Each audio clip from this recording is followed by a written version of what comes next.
Welcome to the Honors Physics online review of rotational kinetic energy. The learning goal for today is to identify the rotational and linear kinetic energies of a rotating object moving in one dimension. As we have begun each lesson on rotation, we begin with a comparison between the translational variables and rotational variables. X goes to theta, V goes to omega, and A to alpha. After studying kinematics, we moved into dynamics, where mass M goes to I, moment of inertia, force to torque, linear work to rotational work, and now linear kinetic energy to rotational kinetic energy. In today's lesson, we will be studying a pulley. Earlier in the year, you studied pulleys using Newton's second law, which includes force, mass, and acceleration. And then while we were studying rotation, we studied pulleys with torque. Now we are going to use the conservation of energy, including linear kinetic energy and rotational kinetic energy, to study pulleys.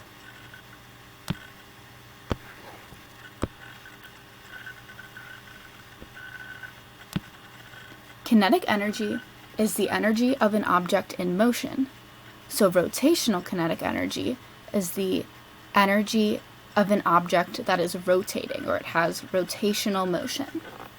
So if we recall from earlier in the year, the equation for linear kinetic energy is kinetic energy is equal to 1/2 the mass times the velocity or speed squared. When we study rotational kinetic energy, we keep the comparison of the variables in mind that we just did in our chart. So we can do this with some arrows to show translational to rotational. So rotational kinetic energy is equal to 1/2. We said mass goes to moment of inertia, and velocity to angular velocity, and that will also be squared. So the equation for rotational kinetic energy is 1/2 I omega squared.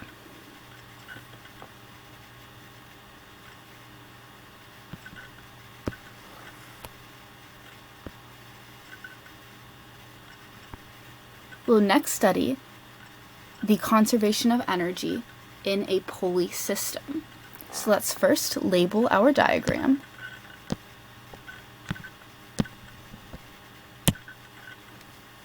We have the hanging mass M sub h, a pulley with a radius R sub p, and a mass M sub p. The hanging mass begins at a height above your reference point, h, and as the mass is allowed to fall with a speed v, the pulley then rotates with an angular velocity omega. So initially in the system, there is potential energy.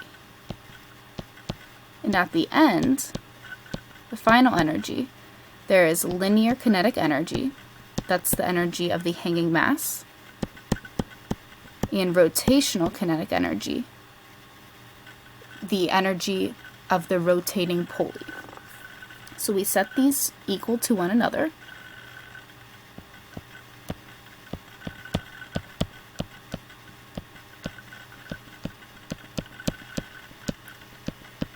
And our next goal is to determine the speed of the hanging mass. So let's put in some variables for these energies.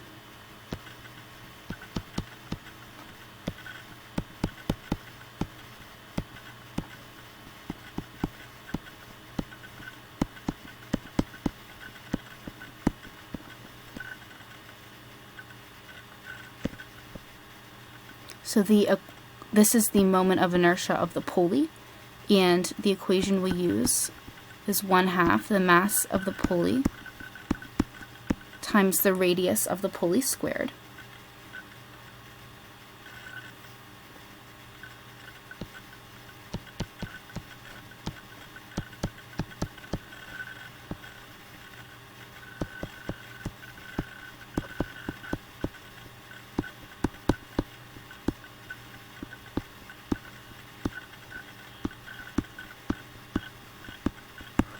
And we are looking for this speed.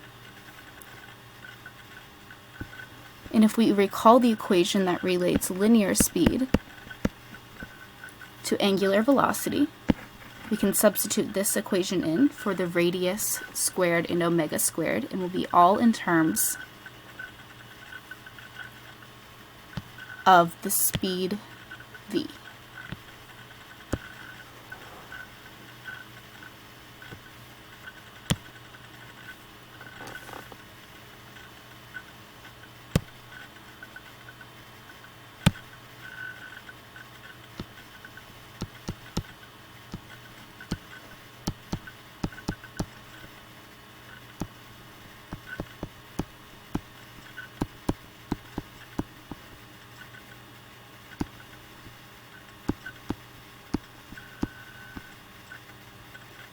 And now we can factor out v squared from both sides, or from both quantities on the right.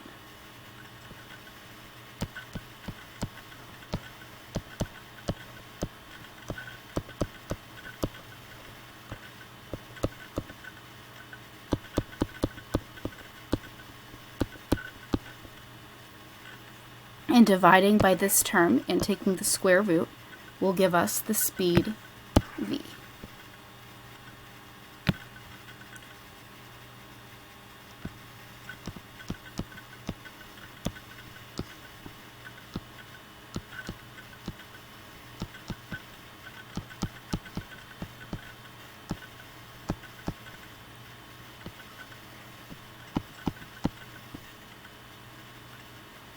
In the lab today, we will discover the relationship between the speed of the hanging mass v and the moment of inertia of the rotating object.